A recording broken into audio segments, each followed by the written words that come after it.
যেদিন আমার শ্বাসটা চলে যাবে, যেদিন আমি দুনিয়া ছেড়ে চলে যাব, মানুষেরা যেদিন আমাকে কবরে রাখবে, আর মানুষেরা কবরে রাখার পরে, যেদিন মানুষেরা কবরে রাখার পরে যার যেই দিকে বাড়ি সেই দিকে মানুষেরা রওনা দিবে।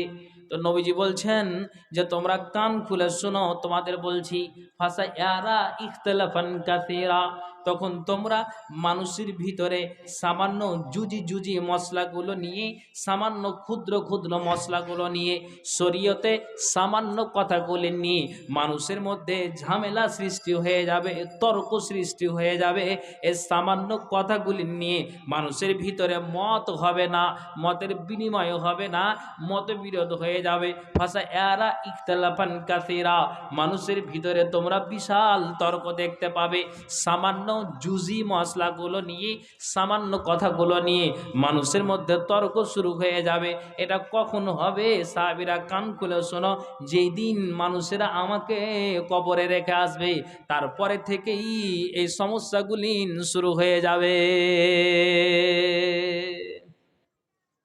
রাসূলের হাদিস। ফাসায়ারা ইখতিলাফান কাসীরা, তখন কি করবে আল্লাহ পাক রাসূল নবীজি বললেন, তখন কি করবে? ফাসায়ারা ইখতিলাফান কাসীরা ফাআলাইকুম বিসুন্নতি ওয়া সুন্নাতিল খুলাফাইর রাশিদিন আল মাহদিয়িন। নবীজি বলছেন, যখন তোমরা এই রকমের তোমরা যখন মতবিরোধ দেখতে পাবে, তখন তোমরা আমার সুন্নাতকে এবং খোলাফায়ে রাশিদিনদের সুন্নাতকে তোমরা আঁকড়ে ধরবে। নবীজি বলছেন, তখন তোমরা আমার সুন্নাতকে এবং খোলাফায়ে রাশিদিনদের সুন্নাতকে তোমরা আঁকড়ে ধরবে, এমনভাবে ধরবে যে মাড়ির দাঁত সমূহ দিয়ে তোমরা আঁকড়ে ধরে থাকবে। খবরদার কোনো দিকেই তোমরা টলমাল করবে না। এগুলো আল্লাহ পাকের রাসূল আমাদেরকে ওসিয়ত করে গিয়েছেন, আল্লাহ পাকের রাসূল আমাদেরকে এগুলো শুনিয়ে গিয়েছেন। আপনাকে আমি এটাই বুঝাতে চাইছি, খুব খেয়াল করে শুনবেন বন্ধুরা আমার। কেন নবীজি বলছেন, ইয়াকুম ওয়া মুহদাসাতিল উমুরে, শুনে রাখো, দিনের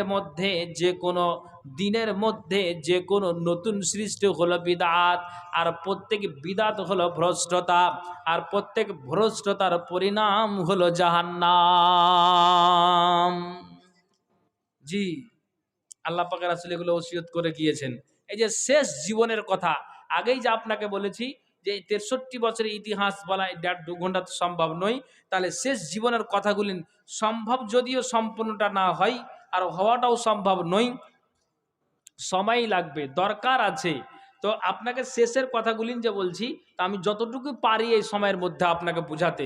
তো এই শেষ কথাগুলি নবীজি কি বললেন, দেখো সাবধান, দিনের মধ্যে নতুন সৃষ্টি সমূহতে তোমরা বিরত থাকবে। কেননা দিনের মধ্যে যে কোনো নতুন সৃষ্টি হলো বিদআত, আর প্রত্যেক বিদআত হলো ভ্রষ্টতা, আর প্রত্যেক ভ্রষ্টতার পরিণাম হলো জাহান্নাম। এটা আল্লাহ পাকের রাসূল তিনি নিহতর পূর্বে শেষ জীবনে তিনি এই কথাগুলি বলে যাচ্ছেন। কেন তিনি এই কথাগুলি বললেন তা আল্লাহ পাক রাসূল বলছেন। একটাও আমি বাইরের কথা বলবো না, আপনি শুনেন বা না শুনেন, দেখেন আমার মুখ দিয়ে আমি ফালতু কথা বের করবো না, একের পর এক আপনাকে বলে যাচ্ছি, শুধু আপনাদের শোনাটা দরকার, তারপরে আমলের দরকার। হ্যাঁ, নবীজি কি বলছেন, এখন ওসিয়ত শুরু হয়ে গেল। এই যে নবীজি ওসিয়ত শুরু করেছেন, আল্লাহ পাক রাসূল বলছেন, কাদ তারাকতুকুম আলাল বাইজাই লাইলহা কানাহারিহা লা ইয়াজিগু আনহা বাদি ইল্লা হালিকুন। পৃথিবীর মানব এর ১৬ মাইল গ্রামের মানুষেরা যদি এই প্যান্ডেলের লাইটগুলিনকে যদি বন্ধ করে দেওয়া হয়, তাহলে এই লাইটগুলিন বন্ধ করে দিতে গেলে আমার চেহারাটা কেমন তা আপনি দেখতে পারবেন না, আপনার দেখাটা সম্ভব হবে না। আপনার চেহারা বুঝতে পারি সাদা না কালো, লাইট বন্ধ হতে গেলে আপনার চেহারা বুঝতে পারা যাবে না, যাবে কোনো দিন যাবে না। তেমনি রাসূল বলছেন যে শুনে রাখো, লাইটই যেমন স্টেজটা ঝকমক করে, প্যান্ডেলটা ঝকমক করে, তো তেমনি নবীজি বলছেন যে আমি তোমাদেরকে এই লাইটের মতো তার চাইতো বিজলি বাতির মতো তার চাইতো তোমাদেরকে ঝকঝকে চকমকে টলটলে দিনের মধ্যে তোমাদের ছেড়ে গেলাম। অর্থাৎ নবীজি বলছেন যে আমি তোমাদেরকে তোমাদেরকে ঝকঝকে দিনের মধ্যে ছেড়ে গেলাম, অতএব এই দিন থেকে মুখ ফিরিয়ে নেবে না ধ্বংসমুখ ব্যক্তি ব্যতীত। তার মানে নবীজি বলছেন যে এত সুন্দর দিনে তোমাদেরকে আমি ছেড়ে গেলাম, এই দিন থেকে তোমরা মুখ ফিরিয়ে নেবে না ধ্বংসমুখ ব্যক্তি ব্যতীত। জি, আল্লাহ পাকের রাসূল এই হাদিসে এইভাবে স্পষ্ট তিনি বলে দিচ্ছেন, তোমাদেরকে সুন্দর টলটলে দিনের মধ্যে আমি তোমাদের ছেড়ে গেলাম। জি, কেন?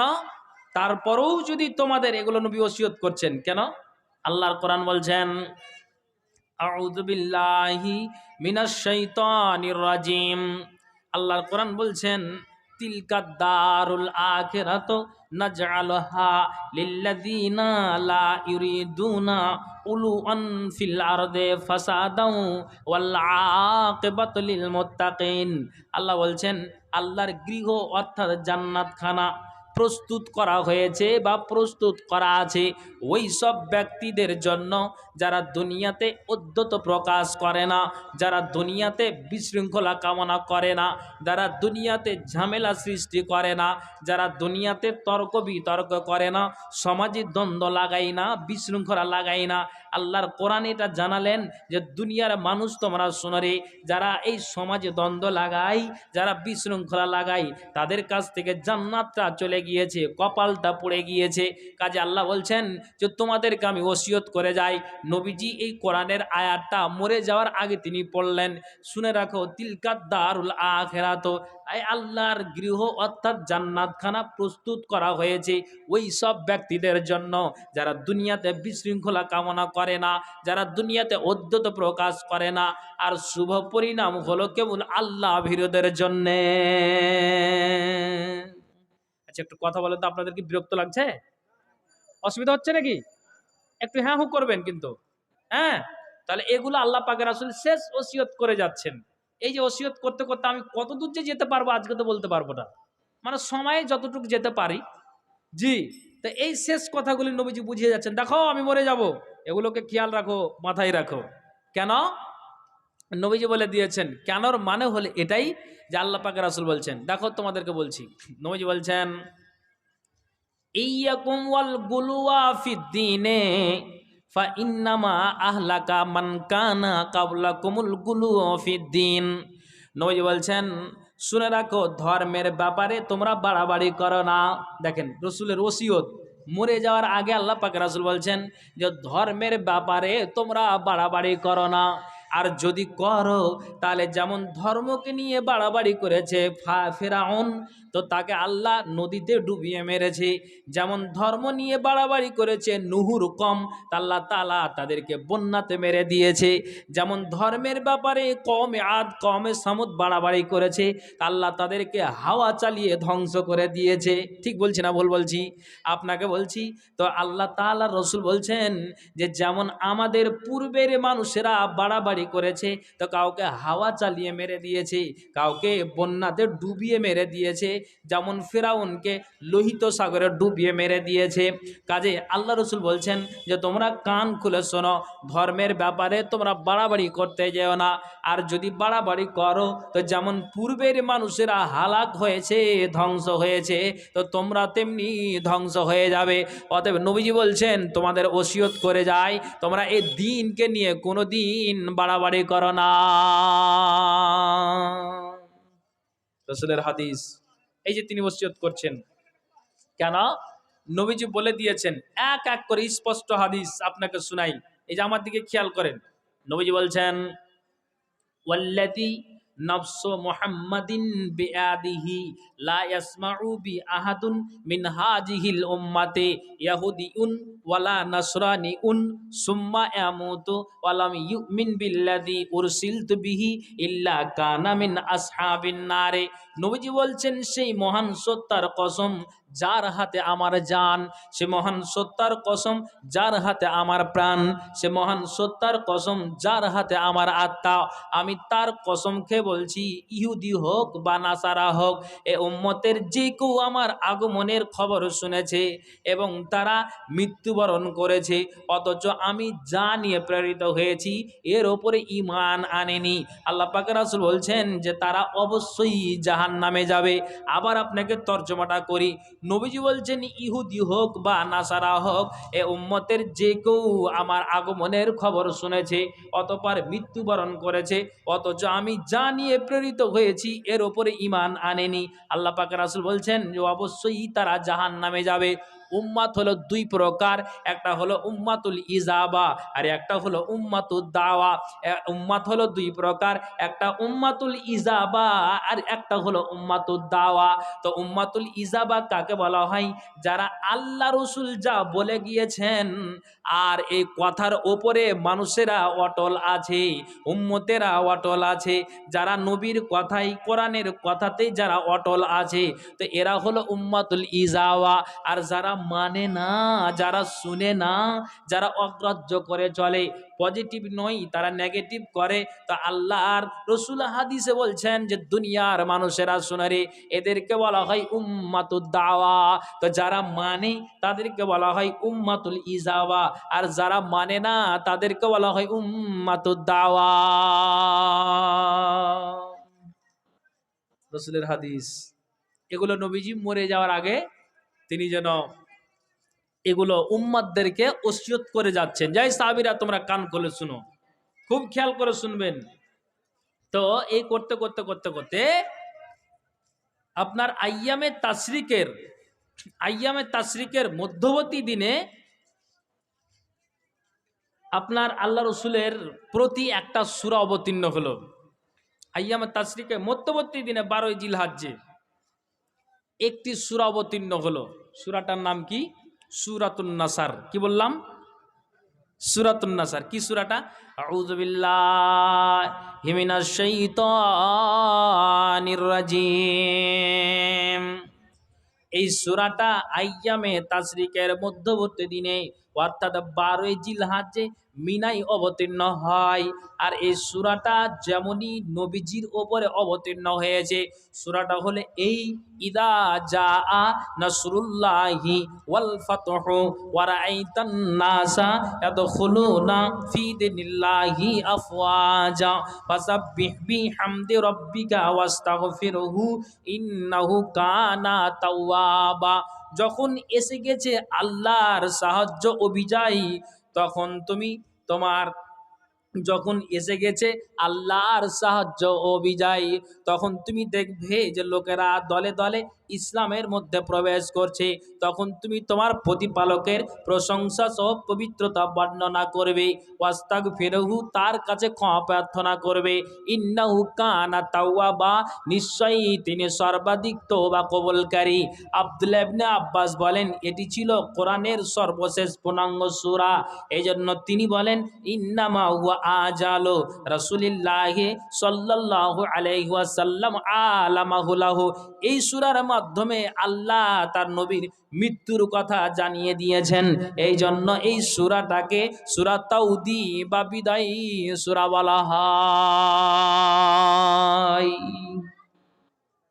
এই সূরাটা অবতীর্ণের পরে বুঝতে পেরেছে যে আল্লাহ রসুলের বিদায়ের পূর্ব লক্ষণ।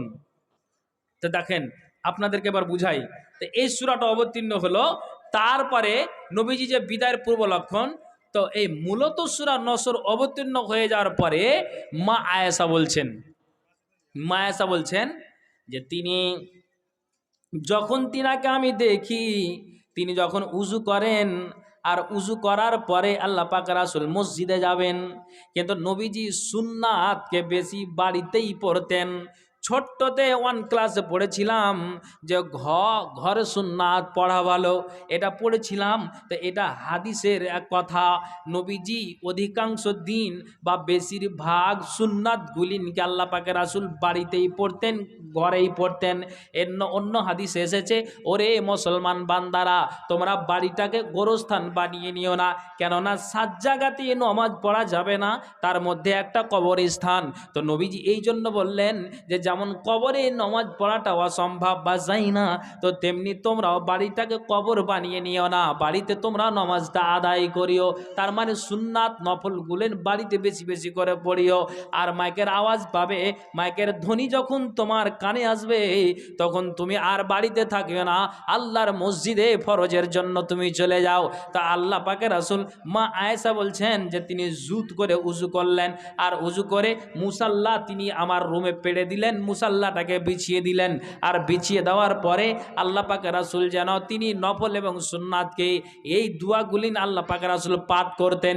মা আয়েশা বলছেন যখন এই সূরা নসরটা অবতীর্ণ হলো, মানে ইজা জা নাসরুল্লাহ, এই সূরাটা রসুলের প্রতি যখন অবতীর্ণ হলো, তখন এই সূরাটা অবতীর্ণ হয়ে যাওয়ার পরে মা আয়েশা বলছেন যে নবীজি নফল পড়ুক, সুন্নাত পড়ুক, ফরজ পড়ুক, যেই কোনো তিনি নামাজ আদায় করুক না কেন, তিনি এর রুকুতে এবং সাজদাতে এই দোয়াটা পাঠ করতেন। তার মানে কোনটা দোয়া যদি জানা থাকে আলহামদুলিল্লাহ, আর না জানা থাকে তো মুখস্থ করে নিন। 3 বার আপনাদের আমি বলবো, এটা বুখারীতেও উল্লেখ রয়েছে। তো নবীজি মা আয়েশা বলছেন যে এই সূরাটা অবতীর্ণ হয়ে যাওয়ার পরে আল্লাহ পাকের রাসূল বেশি বেশি বেশি বেশি করে রুকুতে এবং সাজদাতে এই দোয়াটাই পাঠ করতেন। দোয়াটা হলে এই সুবহানাকা আল্লাহুম্মা রব্বানা ওয়া বিহামদিকা আল্লাহুম্মা গফিরলি। কতজনের জানা আছে? একটা হাতটা উঁচু করেন, বলেন। মাত্র 2 জন পেলাম।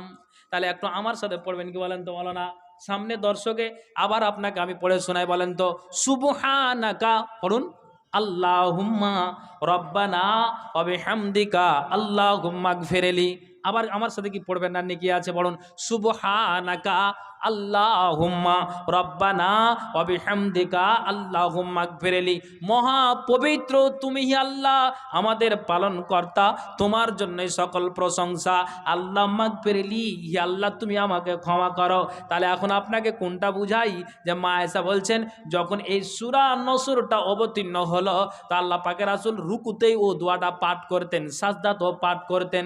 তার মানে এই সূরাটার আগে কি নবীজি পড়তেন না? এটা কথা নয়, তার মানে তিনি পড়তেন। তো এই সূরাটা অবতীর্ণ হয়ে যাওয়ার পরে তিনি বেশি বেশি করে পড়তেন। এখন হাদিসের তাৎপর্য কি হলো?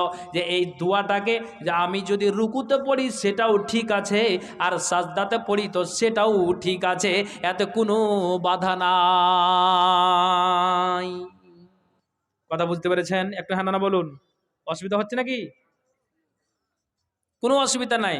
তো নবীজি এগুলো শেষ ওসিয়ত করছেন, আল্লাহ পাকের রাসূল শেষ ওসিয়ত করছেন। ভালো আছেন? আচ্ছা, তো এই যে নবীজি শেষ ওসিয়তগুলো আল্লাহ পাকের রাসূল করছেন, তো ইমাম কুরতুবী রাহমাতুল্লাহ আলাইহি তিনি বলছেন, দেখেন ইমাম কুরতুবী রাহমাতুল্লাহ আলাইহি বলছেন যে দেখো, ওয়াকিলাল ইস্তিগফারু তাআব্বুদুন ইয়াজিবু ইতিয়ানাহু লালিল মাগফিরাতে বাল তাআব্বুদান। ইমাম কুরতুবী বলেন ক্ষমা প্রার্থনা হলো দাসত্ব প্রকাশ করা, ইয়াজিবু ইতিয়ানাহু যা আল্লাহর নিকটে পেশ করা ওয়াজিব। তার মানে তুমি পাপ করেছো রে বান্দা, বসে থাকিও না। 40 বছরের গুনাহটাকে নিয়ে তুমি বসে আছো, বসে থাকিও না। তুমি 50 বছর পেরিয়ে দিয়েছো, গুনাহটাকে নিয়ে তুমি বসে থাকিও না। তুমি কি করো? তুমি আল্লাহর কাছে যাও, আল্লাহর কাছে যাও, তুমি ক্ষমা প্রার্থনা করো। তো ইমাম কুরতুবী বলছেন যে এটা ক্ষমার জন্য নয়, বরং দাসত্ব প্রকাশের জন্য, যা আল্লাহর নিকটে পেশ করা ওয়াজিব। তারপরে আপনাকে আমি বুঝাই যে এই সূরাটা যখন অবতীর্ণ হলো, তো নবীজি আমার বুঝতে পারলেন, আর মা আয়েশাও বুঝতে পেরে গিয়েছেন। কোনটা কথা? যে অন্যান্য বছর জিবরাইল রমজানে একবার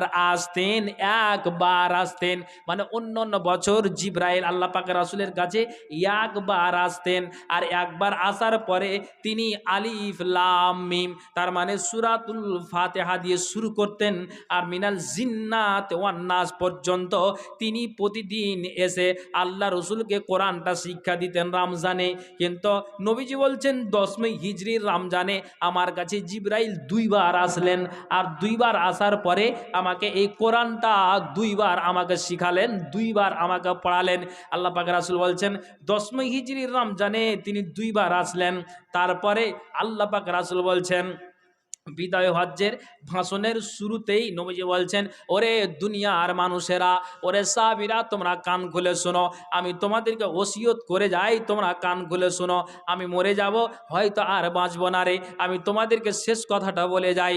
যারা এখানে উপস্থিত আছো তো তোমরা জেনে নাও, আর যারা নাই তাদেরকে খবরটা পৌঁছে দিও। কি পৌঁছে দিবে? খুযু আন্নী মানাসিকাকুম, তোমরা আমার কাছ থেকে হজ ও কুরবানির নিয়ম কানুনগুলি শিখে নাও, কারণ এই বছরের পর আর আমার পক্ষে হজ করা সম্ভব হবে না রে। তখন সাহাবীরা বুঝতে পারলেন নবী আমাদের মাঝে আর থাকবে না। তার মানে এগুলো ওসিয়ত করছেন, একের পর এক আল্লাহ পাকের রাসূল দিয়ে যাচ্ছেন। তারপরে কি বলছেন? নবীজি বলছেন, আপনাকে আর একটা মশলা দিই তাহলে বুঝতে পারবেন। বলেন, এ গ্রামে কি কোনো বাবা ভাই জীবনে কেউ এতেকাব করেছেন? হ্যাঁ না বলুন। এতেকাব বুঝেন তো? করেছেন? আলহামদুলিল্লাহ। তো রমজান মাসের 20টা রোজা গত করে দিন, আর বাকি যে 10টা রোজা থাকে, তো 10টা রোজাতে ইতিকাফ করণের ফজিলত অনেক। আমি ওইদিকে গেলে আমার বিশাল, আমার এই যে মেন ট্রফিকটা আমার চলে যাবে। কিন্তু নবীজি বলছেন যে আমি 10 হিজরির রমজানে আমি 10টা রোজাকে গত করলাম, আর 10টা রোজা গত করে দিয়ে 20 দিন ইতিকাফে থাকলাম। তাহলে এই মশলাটা হলো এই, যে কোনো মানুষ যদি 10 রোজা গত করে দেওয়ার পর 20 দিন যদি ইতিকাফ করে তো কোনো অসুবিধা নাই। নবীজি বলছেন আমি 10 হিজরি রমজানে 20 দিন ইতিকাফে ছিলাম, আর অন্য বছর আমি 10 দিন ইতিকাফে ছিলাম। তার মানে দুটোই করা যায়, যাচ্ছে দুটোই করা যায়, এতে কোনো সমস্যা নাই। তো নবীজি আমার এক এক করে এই কথাগুলি তিনি বলে যাচ্ছেন। তারপরে দাদারা আমার, আপনাকে বলি, নবীজি আমার তিনি তিনার মৃত্যু সন্নিকটে বুঝতে পেরে আল্লাহ পাক রাসূল সুহাদা কবরস্থানে তিনি গমন করলেন এবং তাদের জন্য মাগফিরাতের দোয়া করলেন। রাবি উকবা বিন আমের বলেন যে 8 বছর পরে আল্লাহ পাক রাসূল এই কবর জিয়ারতে এসেছেন, আর যখন নবীজি আমার তাদের জন্য মাগফিরাতের দোয়া করলেন, ক্ষমা প্রার্থনা করলেন, আর ওখান থেকে দোয়া করে দেওয়ার পর আল্লাহ পাক রাসূল সরাসরি আয়েশার কামরাতে না গিয়ে নবীজি আমার কি করলেন? মসজিদে নববীর মেম্বারে ঢুকলেন। মসজিদে নববীর মেম্বারে বসলেন, আর মেম্বারে বসার পরে জালাসা আলাল মেম্বারি ওয়া জালাসনা হাওলাহু, আল্লাহ পাকের রাসূল মসজিদে নববীর মেম্বারে বসলেন, আর সাহাবীরা চতুর্দিকে বসলেন।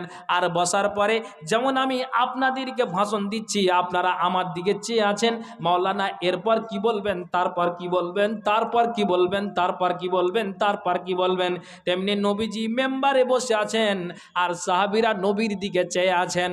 কেন চেয়ে আছেন? নবীজি যে শেষ অন্তিম উপদেশ বাণীগুলি আল্লাহ পাকের রাসূল সাহাবীদেরকে যে দিচ্ছেন, এখন আপনাকে নবীর শেষ কথাগুলো আমি যেমন আপনাকে দিচ্ছি, আগে আপনাকে একটা শুরুতে কথা বলেছি, বাবা বলছে রে বেটা কান খুলে শোন, এই যে তোর মাকে ছেড়ে গেলাম, খবরদার বউ এবং মার যেন সম্পর্ক থাকে, কোনোদিন মাকে লাথি মেরে তাড়িয়ে দিস না রে, কোনোদিন মাকে খবরদার ধিক্কার দিয়ে কথা বলিস না রে, কোনোদিন বৌমার জন্য উঁচু করে কথা না বলে রে, কোনোদিন ছেলেরে তুই তোর মাকে কোনোদিন কথা বলিস না রে, এগুলো যে ওসিয়ত করে যায়। তেমনি আল্লাহ পাক রাসূল এ উম্মতির জন্য, উম্মতিরা যেন জাহান্নামে না যায়, যেন সঠিক রাস্তাটা তৈরি হয়ে যায়। কাজে আল্লাহ পাক রাসূল বলছেন যে আমি এক এক করে আমার উম্মতের জন্য আমি ওসিয়ত করে গেলাম। তো নবীজি আমার ওই সুহাদা কবরস্থান থেকে ফিরে আসার পরে আল্লাহ পাকের রাসূল মসজিদে নববীর মেম্বারে বসার পরে নবীজি বলছেন, ইন্না ফারাতুল্লাকুম ওয়া আনা শাহীদুন আলাইকুম, ইন্না মাউইদাকুমুল হাউজ ওয়া ইন্না ওয়াল্লাহি লা আনজুরু ইলা হাউজিল আন ওয়া ইন্না মাফাতিহা খাযাইনিল আরজি আও মাফাতিহাল আরজি ওয়া ইন্না ওয়াল্লাহি মা খাফু আলাইকুম আন তুশরিকু বাদি ওয়ালাকিন্না খাফু আলাইকুম মা তানাফাসু ফিহা ওয়া যাদা বাযুহুম ওয়া ফি রায়াতিন ফাতাকতালু ফাতুহলিকু কামা হালাকা মান কানা